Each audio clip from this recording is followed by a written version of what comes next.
and begins with the first breath. V lay wrapped in his cocoon, dreaming of what might be. An eternal slumber, an infinite loneliness with nothing for him to see.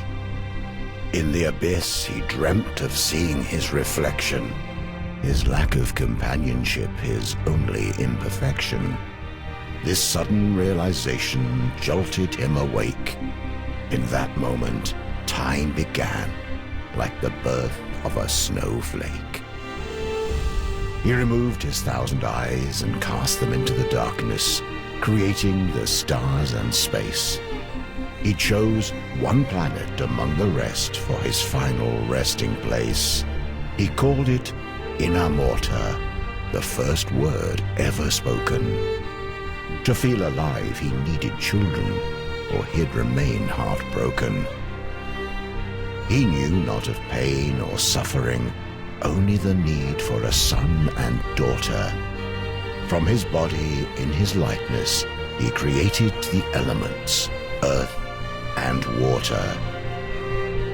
For 1,000,000 years, these two elements would populate the world. V would watch, impressed, until the inevitable unfurled. The elemental populations reached beyond capacity. Water would claim the oceans, while earth would claim the trees.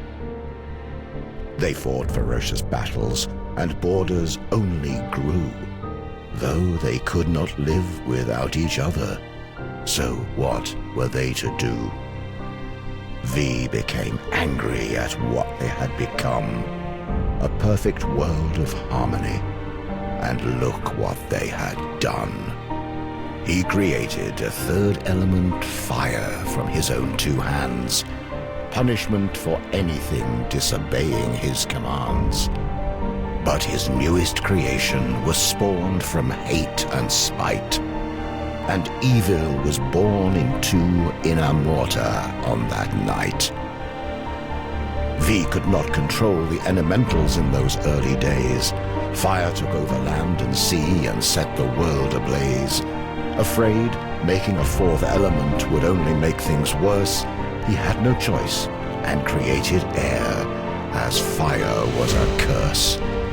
This time, V's thoughts were benevolent and pure. The air elementals were loyal and thought to be the cure. They enforced the laws of V and fought for a world of peace. But fire only worshipped themselves and would not be policed. Fire used the elements to make their powers grow. They witnessed the creation of air and tried to create something of their own.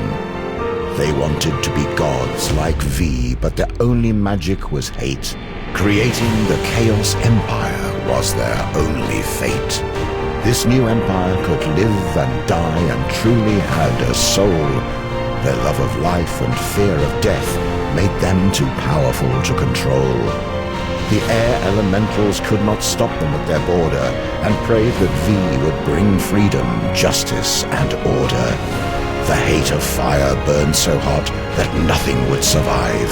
V had a choice: destroy it all or make himself alive. One final act before he'd come down and strip himself of godly power. He'd create the Order Empire with a single magic flower.